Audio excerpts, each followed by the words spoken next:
हुजूर ने फरमाया मेरे ऊपर जिसने नेकी की थी बदला दे दिया है। ये जो मेरे अबू बकर सिद्दीक है ना, इनको मैं अल्लाह की बारगाह में ले जाऊंगा, कहूंगा मालिक तू ही बदला अता फरमा। एक हाथ में जनाब सिद्दीक का हाथ पकड़ा, एक में हजरत उमर का हाथ पकड़ा, और हुजूर मस्जिद नबी से बाहर आ रहे हैं। देखने वाले की जुबान से बेसाख्ता सुभान अल्लाह निकल गया। क्या शान है, क्या मुकद्दर है। तो हुजूर अलैहिस्सलाम रुक गए और रोक के फरमाया तू हैरान हो रहा है ना कि मैंने एक हाथ में अबू बकर को पकड़ा है, एक में उमर को पकड़ा है। फरमाया कयामत में जब मेरी कब्र खुलेगी तो मैं इसी तरह कब्र से निकलूंगा, इस तरह मैदान महशर में मैं आऊंगा।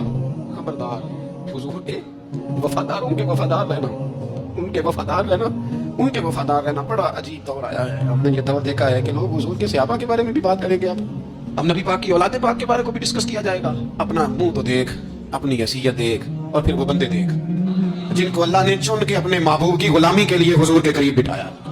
तो बचना ऐसे लोगों से, परहेज करना, खबरदार, अकीदा सुथरा रखना, अकीदा सुथरा रखना, साफ रहना, पाकीज़ा रहना, गाफिलों की सोबत से बचना।